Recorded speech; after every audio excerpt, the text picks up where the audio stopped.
Bienvenidos a nuestro estudio de miércoles, hoy 21 de julio del año 2021. Con mucha alegría estamos compartiendo el estudio que hemos titulado El Hijo del Hombre.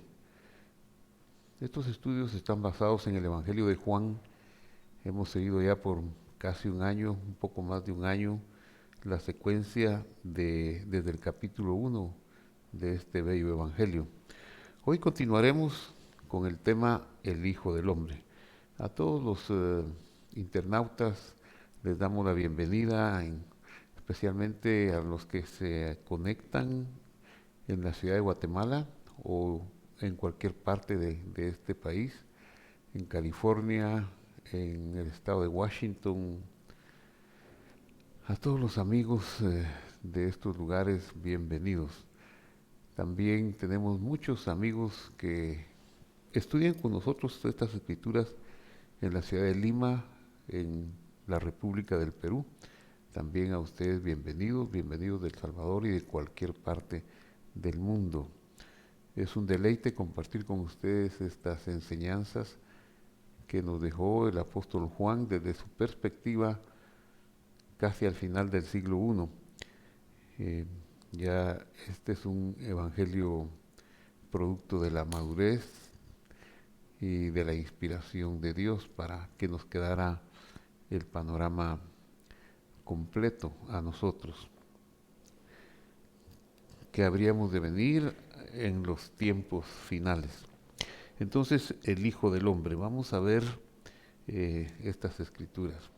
Estamos en el capítulo 12 del Evangelio de Juan y en los versículos 20 y 21, 22, ahí se da una petición de ciertos griegos, dice, que querían ver a Jesús. Y a raíz de esta petición, el Señor Jesús hace un discurso que llega hasta el versículo 36 del Evangelio de Juan. Aparentemente no les contesta, aparentemente los ignora, pero veamos realmente lo que pasó. En el versículo 31 dice palabras del Señor Jesús que dicen así: ahora es el juicio de este mundo, ahora el príncipe de este mundo será echado fuera. No era tan importante mostrarse a estos griegos. ¿Cuántos serían? 10, 20. Ellos habían subido a la fiesta de Pesaj o Pascua. No dice el número, pudieron haber sido pocos o no han de haber llegado a ser una gran cantidad. Pero la curiosidad no era el, el motor que movía al Señor Jesús. Él traía una misión eterna. Sus palabras eran eternas, sus acciones estaban muy bien prescritas en los cielos y él no se movía ni un milímetro de su misión. Dice en otra parte del Evangelio: mi Padre trabaja, yo también trabajo, haciendo referencia al plan que él traía, al plan de acción que traía desde los cielos. Así que no era lo más importante mostrarse, sino que era necesario algo más, mostrarse a los griegos de todos los tiempos, a las vidas, a las personas de todos los tiempos también. Pero para eso era necesario comenzar, como en el capítulo 1 del libro del Génesis, a erradicar la luz. Recordemos que este mundo llamado el no cielo, o entendemos el no cielo cuando se llama la tierra, un término más allá del planeta Tierra. En Génesis 1:1, por ejemplo, no podemos entender que en el capítulo 1, versículo 1, versículo 2, esté hablando de la tierra. Está hablando del no cielo y le llama la tierra. Esa es la designación que la Escritura le da. Pero es para designar el lugar que no es el cielo. que está lleno de oscuridad. Y en el capítulo 1 del Génesis es un combate completamente para erradicar, ponerle límite a la oscuridad, erradicándola y traer la luz a, est- a esta parte de la creación que era el no cielo. Y de igual manera, la misión del Señor Jesús era la misma, erradicar la oscuridad. La oscuridad tiene muchas manifestaciones. Uno, una de ellas es la oscuridad física, cuando el sol se oculta, pero eso es solo una manifestación. También está la oscuridad del- de la ignorancia, del pensamiento errado, la oscuridad del desconocimiento de Dios. Había que erradicar esa oscuridad para poder llevar la luz a todo el mundo. Y haciendo el juicio de este mundo y echando fuera a su príncipe, según dice el versículo 31, era la forma más especial y crucial para erradicar la oscuridad. Esa fue la misión inicial del Mesías en su venida en carne. Ahora tenemos que entender que esa venida en carne era como una aparición tenue. La palabra que podemos utilizar para la luz es noga, noga que quiere decir un resplandor y es la luz tenue. Ahí es nada más el inicio del proceso de la luz. Si nosotros hiciéramos un experimento en una casa con una ventana grande y estuviéramos en la plenitud del día, en un día soleado, pues esa casa internamente va a tener mucha luz. Tal vez no va a estar como el sol afuera, pero sí va a ser una luz muy evidente. Pero ¿qué pasa si ponemos una cortina? Pues esa luminosidad va a disminuir. Si pusiéramos una segunda cortina, de igual manera, y creo que si ponemos unas 10 cortinas, la luz no pasaría y adentro de la habitación habría una oscuridad como en la noche, cuando no hay sol. Eso es lo que más o menos, como un ejemplo, podríamos decir que hizo el Señor Jesús. Él se puso un velo.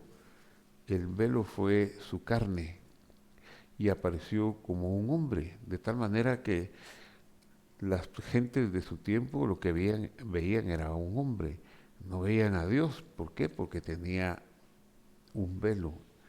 Su materialización en el cuerpo, y amado Jesús, era eh, para ocultar la luz verdadera, pero no la ocultó toda la luz. Porque, ¿por qué razón? Bueno, ¿por qué razón hizo eso? Porque si Dios se aparece en este mundo con la plenitud de su luz, destruye el mundo.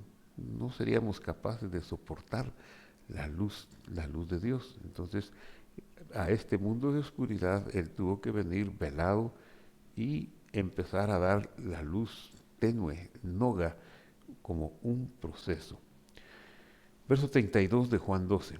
Y yo, sigue diciendo él, cuando sea levantado de la tierra, a todos atraeré a mí mismo. Esto es muy interesante, es parte de la respuesta a la petición de los griegos.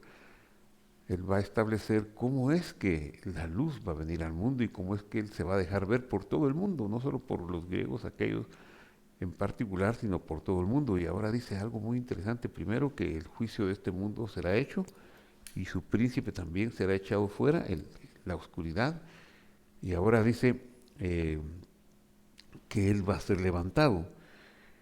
¿Qué es eso de ser levantado? Cuando Él cumpliera su misión, la luz iría en aumento, de luz tenue pasaría a la luz de la plenitud. Y esto está tipificado en la escritura de Proverbios 14, 18, donde leemos: la senda de los justos es como la luz de la aurora, que va en aumento hasta que el día es perfecto.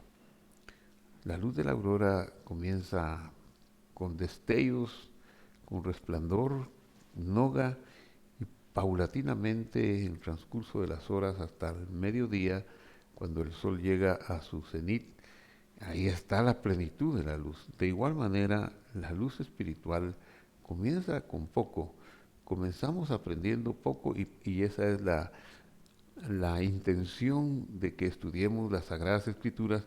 Cada vez que comprendemos un concepto, que nos profundizamos más en una porción de la Escritura, en una revelación, la luz de nuestro corazón, la luz que nos ilumina para la comprensión de Dios, es más grande y es más grande y es más grande. El Señor pues nos dio ese ejemplo. Cuando Él dice, eh, cuando yo sea levantado, a todos atraeré a mí mismo, con esta expresión del versículo 32, aquí el evangelista lo aclara, lo ilumina y dice, esto decía dando a entender de qué muerte habría de morir. Qué cosa tan interesante, ¿verdad? Que cómo es que el proceso de la luz ameritaba la muerte del Mesías. Y eso es lo que el evangelista aquí nos dice. Eso decía dando a entender de qué muerte habría de morir. La muerte en el madero, esa sería. Levantado es un concepto tal vez didáctico, simbólico, pero se está refiriendo a la muerte en la cruz, a la muerte como sucedió a mano de los romanos.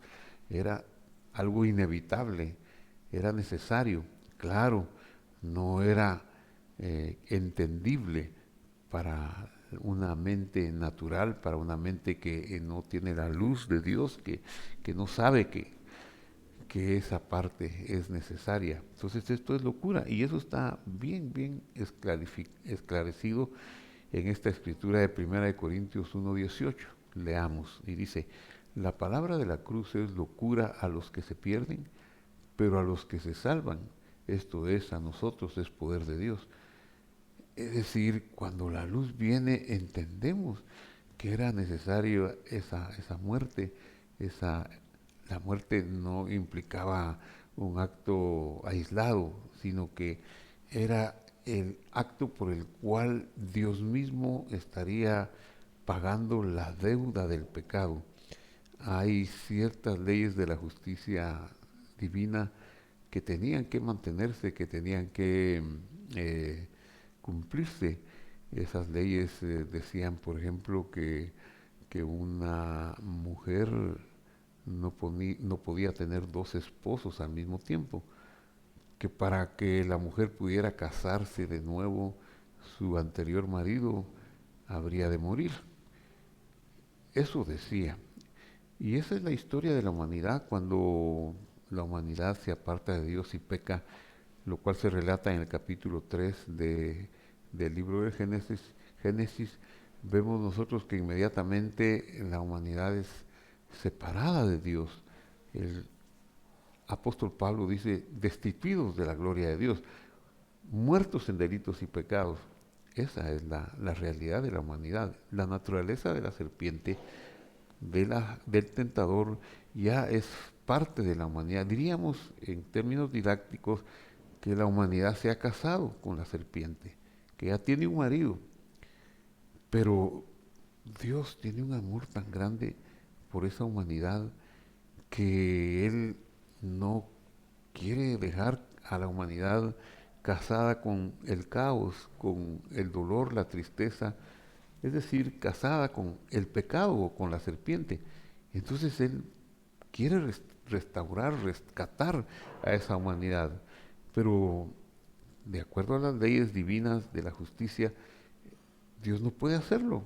Dios no puede casarse con alguien que está casado con otro. No puede tomar a una esposa muerta en delitos y pecados que forma parte de la naturaleza de un marido llamado pecado o llamado serpiente o Satanás. ¿Qué hace? Entonces el amor encuentra un camino de solución y el camino de la solución es la muerte de Dios, para lo cual Él tiene que venir a esta creación donde está muerta la humanidad, tomar la naturaleza o tomar la forma de esa humanidad, portar la culpa de esa humanidad y pagar la deuda. La deuda solamente puede ser pagada con la muerte de aquel que quiere redimir a quien está muerto en delitos y pecados. Y entonces el amor hace que Dios mismo, como dice, ¿verdad? Él mismo llevó nuestros pecados, Él tomó nuestros pecados en su cuerpo sobre el madero, para que nosotros muertos a los pecados, es decir, ya muertos a los pecados, es decir, que muera el esposo de la humanidad, que es el pecado, que es la serpiente, que Satanás pueda ser libre para ahora casarse con Dios. Ese es el secreto de la redención, el secreto del amor divino, tan grande, tan extraordinario.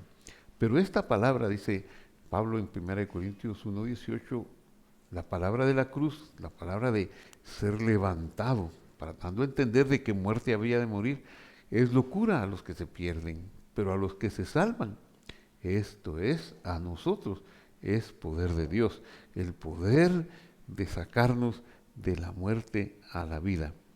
También 1 Corintios 1:23 dice lo siguiente, pero nosotros, dice, predicamos a Cristo crucificado, es decir, al Mesías, al ungido para esto.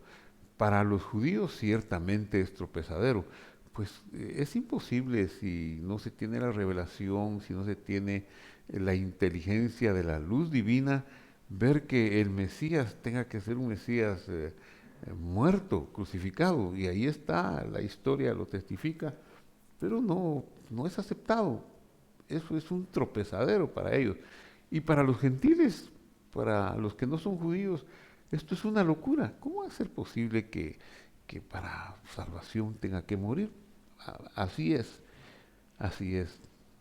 Y esa fue la actitud de los interlocutores del Señor en Juan capítulo 12, versículo 31.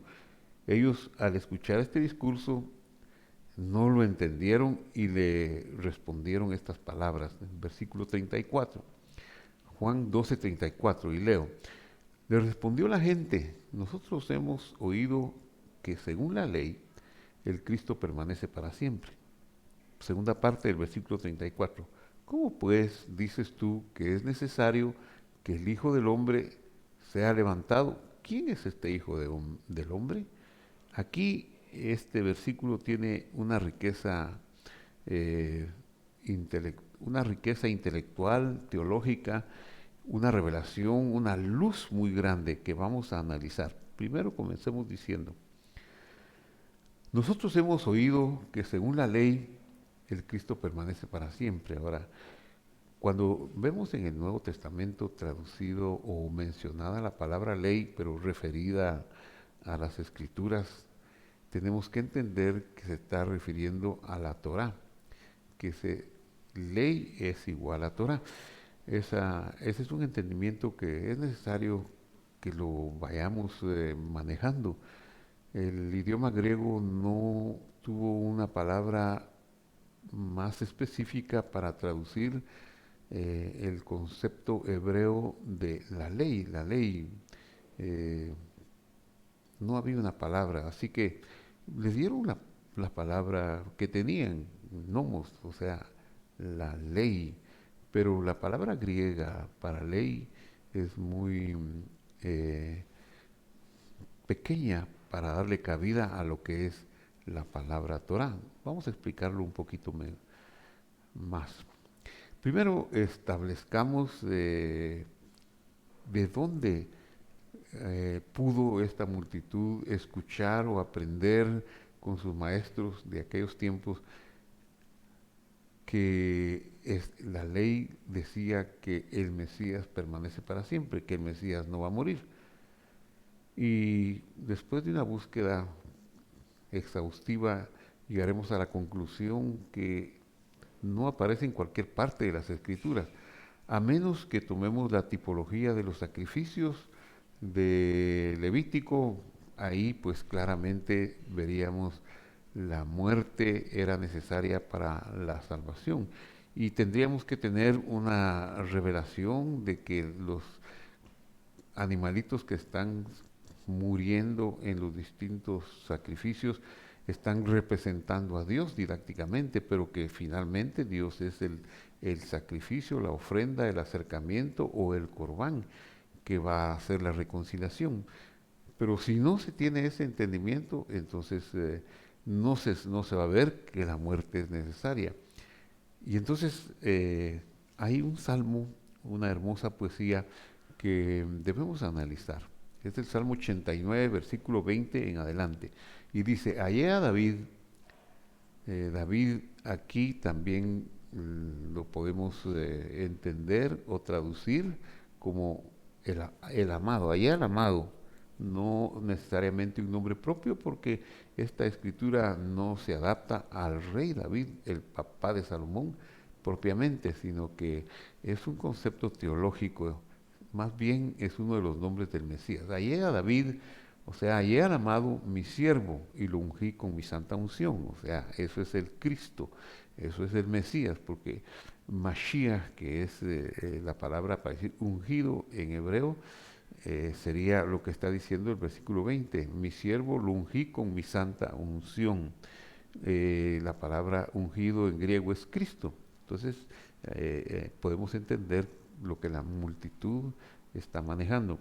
Versículo 21, mi mano estará siempre con él y mi brazo también lo fortalecerá. Y también lo pondré por primogénito, el más excelso de los reyes de la tierra. Pues es una buena interpretación que ha hecho la multitud acerca del Mesías, de todo el poder, de toda la exaltación que ha de tener. Para siempre le aseguraré, dice el versículo 28, mi misericordia y mi pacto será firme con él. Aquí no aparece la muerte por ningún lado. Estableceré su descendencia para siempre y su trono como los días de los cielos. Una vez he jurado por mi santidad y no mentiré a David, o sea, al amado, su descendencia será para siempre y su trono como el sol delante de mí, como la luna será firme para siempre y como un testigo fiel en el cielo. Obviamente, si ellos conocían esta escritura, sabían que se refería al Mesías y por lo tanto no les cabía en la cabeza cuando oyen escuchar de aquel que está enseñándoles y que está diciéndoles que Él es el Mesías, que habría de morir y que habría de morir crucificado, porque dice, cuando sea levantado, ¿cómo así que vas a ser levantado? ¿Cómo así que vas a ser muerto en la cruz? Pero, como haciendo un paréntesis, también es necesario que aprendamos aquí algunos conceptos que nos pueden iluminar mucho el camino del estudio de las Sagradas Escrituras. En Juan 12:34 le llaman Torah a este Salmo 89 que acabamos de leer, porque dice, en la ley, dice, ya dije que a la ley era la traducción de la palabra Torah, en la ley, o sea, en la Torah, lo cual es un indicio de que para los sabios, los maestros de aquel tiempo, en este caso también los discípulos de esos maestros, que son los que están hablando con el Señor Jesús, había un entendimiento de que el Salmo era Torah, era parte de las escrituras del Antiguo Testamento que se llamaban Torah. Eso nos lleva a entender como una generalización de que todas las escrituras, todo lo que conocemos como la palabra de Dios inspirada, se le puede llamar Torah. Y es que la palabra Torah tiene un significado muy hermoso. La raíz de la palabra Torah son las tres letras Yará, que tienen que ver con lluvia. Y cuando se le agrega el sonido de la letra T en hebreo. La letra T sirve para formar sustantivos y para formar palabras asociadas con aquel concepto original de las tres letras. Entonces, de lluvia con la T pasa a ser orientación, instrucción, etcétera. No es propiamente la ley un concepto de preceptos, de mandamientos, es eso y es mucho más, implica las promesas de Dios, implica la revelación de Dios, o sea, la plenitud de la luz del Señor. Así que esto es muy bonito que podamos ver cómo en el siglo I y estos eh, interlocutores del Señor Jesús nos muestran que era común llamarle a los salmos Torah. Muy interesante eso. Veamos otro ejemplo, y esto lo aprendemos del apóstol Pablo, Romanos 3:19, pero sabemos que todo lo que la ley dice, otra vez tenemos referencia y ya podemos ir diciendo que Pablo se está refiriendo a la Torah. Pero como Romanos está escrito en griego, entonces dice la palabra nomos, o sea, la palabra ley, que era la que se tradujo usualmente como el equivalente de la palabra Torah. Entonces sabemos que todo lo que la Torah dice, lo dice a los que están bajo la Torah, para que toda boca se cierre y todo el mundo quede bajo el juicio de Dios. Y esta es una cita del Salmo 14. Así que también podemos decir, en base a esta escritura de Romanos 4, que el apóstol le llama Torah a los salmos. Y de aquí deducimos que es un nombre genérico para las escrituras sagradas del Antiguo y del Nuevo Testamento. Torah es una instrucción, es una revelación de Dios, aunque de manera particular sí tenemos que decir que el énfasis que podamos hacer en la palabra Torah se refiere particularmente a los 5 libros de Moisés.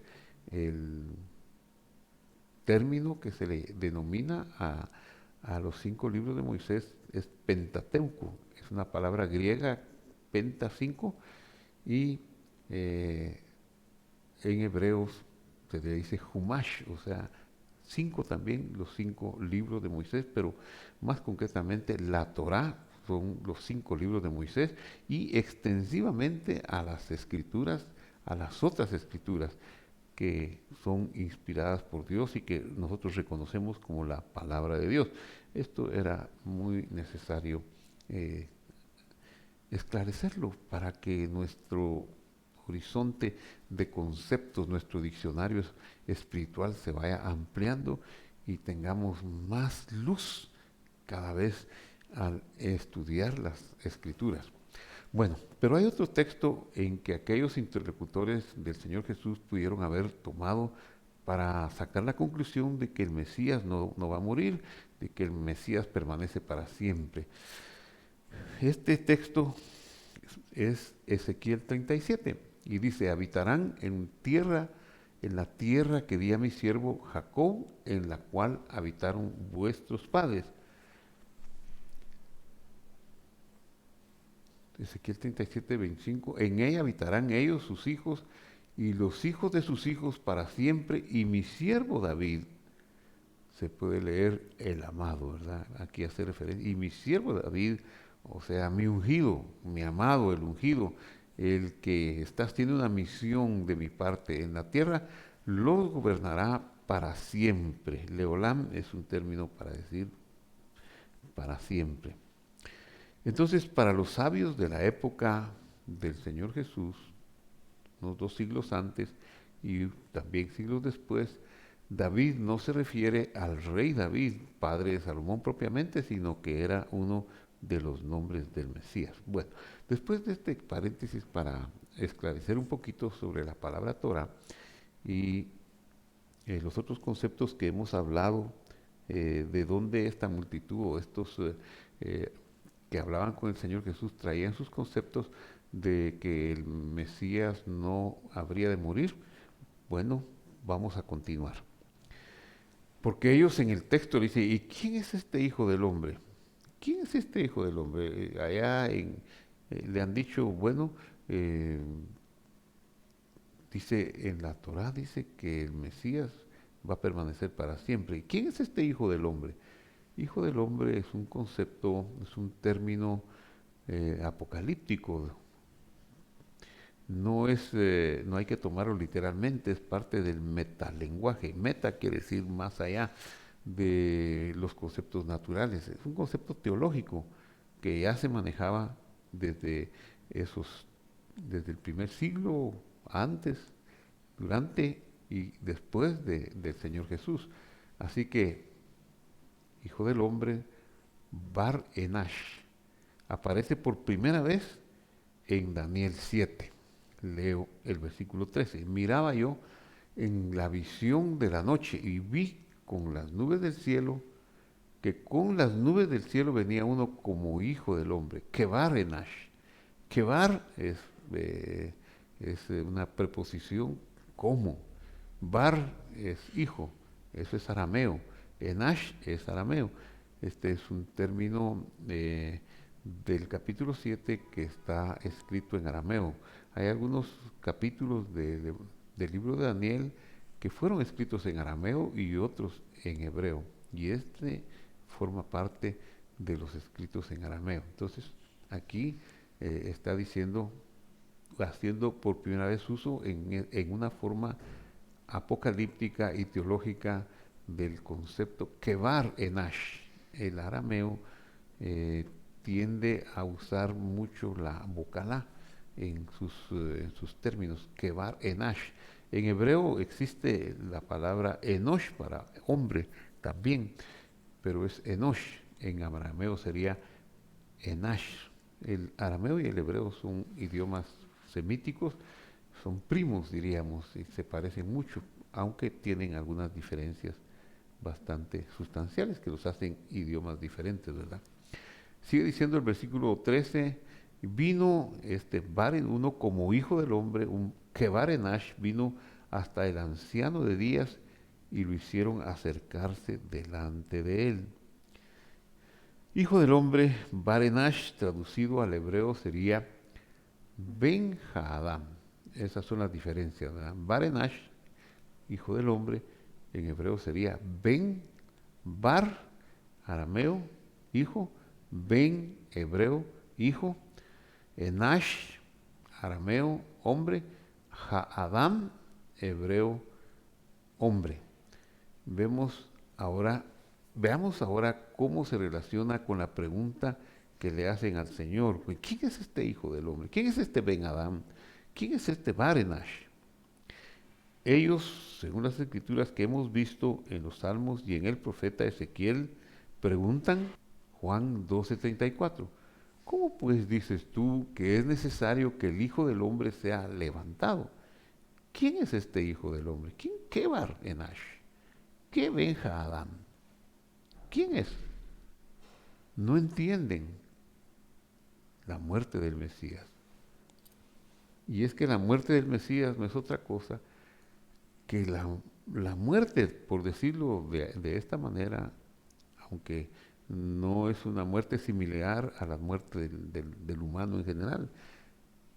No entienden que la muerte del Mesías, Dios voluntariamente disminuido por amor, el Mesías es Dios voluntariamente disminuido con una cortina para que no se vea la luz, por amor a la humanidad, por amor a llevar a pagar la deuda del pecado para poder dejar libre a la humanidad de ese marido esclavizante que es el pecado, que es la serpiente, que es la muerte.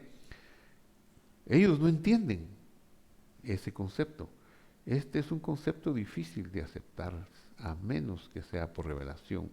No, no puede alguien sin revelación entender que Dios nos amó tanto que quiso morir, que quiso gustar la muerte por nosotros.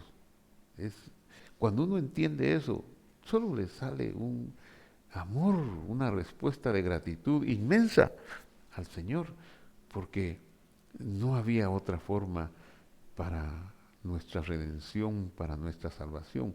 Entonces nos damos por muy amados y nos damos por completamente dichosos por un acto de gracia divino, pero tiene que ser por revelación.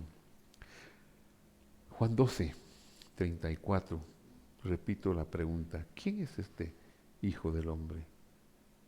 Si lo dijeron en arameo, han de haber dicho Barenash, que Barenash como Hijo del Hombre.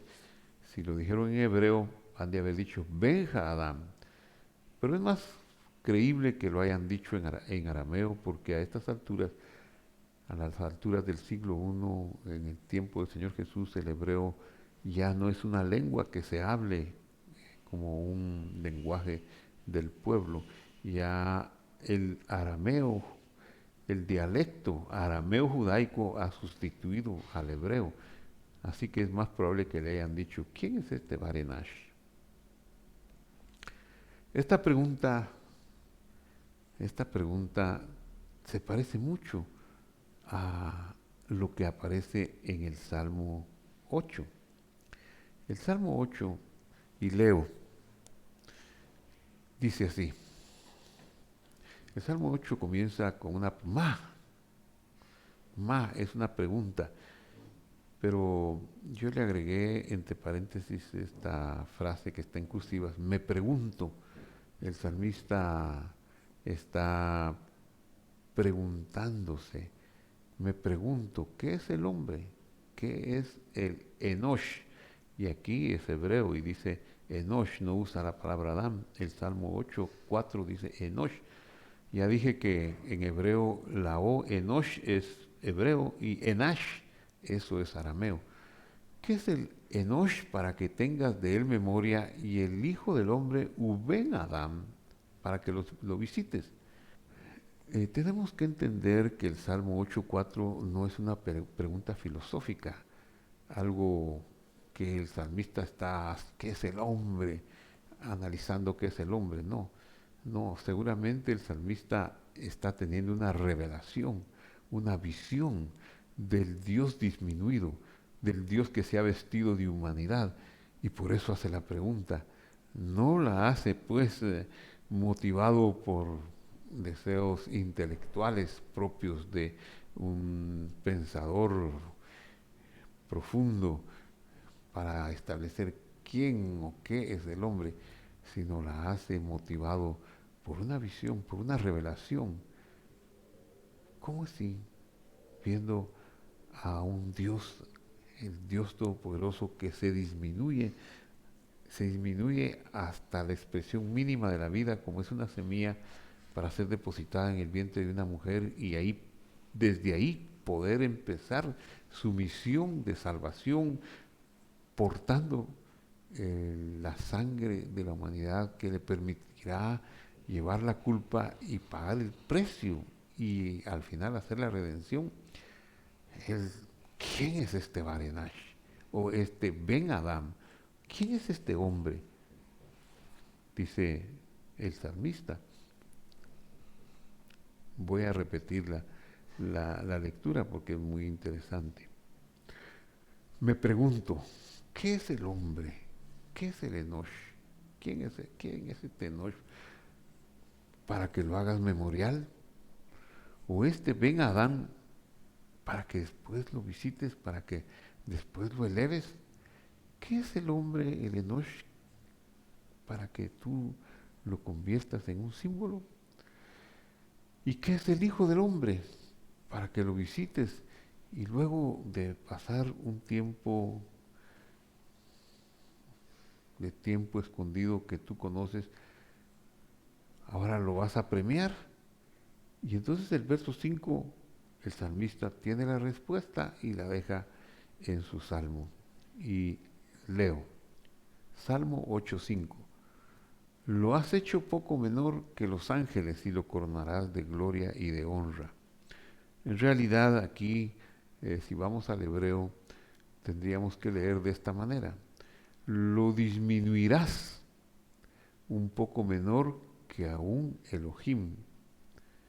Pero luego, eso es lo que el salmista está teniendo como respuesta.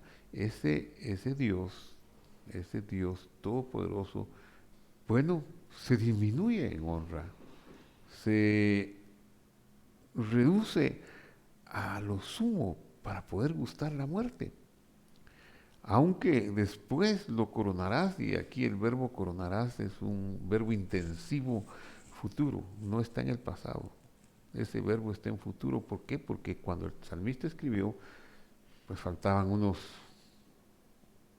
1000 años o un poco menos de 1000 años para que sucediera. Eso está en el futuro. Lo coronarás también es un verbo intensivo que es imposible que no suceda. De dos cosas, de Kabod Beadar. Esto es otra palabra que ya hemos visto anteriormente cuando dice que cuando Él sea glorificado, pasarán muchas cosas buenas. Cuando Él sea glorificado, entenderán muchos secretos los discípulos. Cuando Él sea glorificado, a todos atraerá a sí mismo. Y entonces aquí el salmista está viendo, lo coronarás. Eso es ineludible, lo vas a coronar, porque el verbo es intensivo y está en el futuro, de dos cosas, de dos expresiones. Y las dos expresiones son primero, la expresión gloria, traducida gloria, y segundo, honra. Gloria es kabod, que hemos explicado en estudios anteriores y que significa pesado, lo más pesado, y dijimos que significa lo más importante, lo mejor, la expresión más grande que pueda haber es el kabod divino. Y la otra palabra que es Adar, esto es la honra, la majestad, la magnificencia, la madurez. Entonces lo coronarás a ese Elohim que primero fue disminuido, ahora va a obtener todo el peso, pero recordemos que ese peso ahora no va a ser el peso, pues es el peso de Dios. Dios ya era lleno de cabot, lleno de gloria, pero ahora este hombre, este ser que se disminuyó, es un ser que al ser disminuido hasta llegar a la muerte, ahora es elevado. El ángel le dice a José en el capítulo 1 del Evangelio de Mateo, le dice, no temas recibir a María tu mujer, porque lo que hay en ella es fruto del Espíritu Santo. No es una infidelidad de ella, no te está siendo infiel, sino que es Dios mismo, la expresión de Dios, la que se introdujo en su ser, y le pondrás por nombre Yehoshua, es el término que utiliza el ángel. Y aquí lo que estás diciéndole, le pondrás un nombre teofórico, o sea, un nombre combinado con conceptos divinos y conceptos de esta tierra, que serían las 3 letras del nombre que traducimos Jehová en nuestras Biblias, que es un nombre de 4 letras. Por supuesto que ese nombre no se puede traducir, pero solo para el entendimiento lo digo. Entonces el nombre tiene 4 letras, pero el nombre Yehoshua tiene 3 de esas 4 letras. Y luego tiene 2 letras del verbo salvar o del sustantivo salvación. Así que Yehoshua sería eh, el nombre del Kabod y del Adar, el nombre de la gloria del Señor, que estamos viendo aquí en el Salmo 8. Y lo harás señorear. Este es un verbo causativo, también está en futuro, sobre las obras de tus manos. Todo sobre Yehoshua, sobre este Dios que murió y resucitó, estará bajo sus manos, porque Él vino a dar su vida también por toda la creación, por todo este cosmos. Todo este cosmos está involucrado en la salvación. Esta es la mejor descripción teológica de la expresión aramea Bar Enosh, o de la expresión hebrea Ben Adam.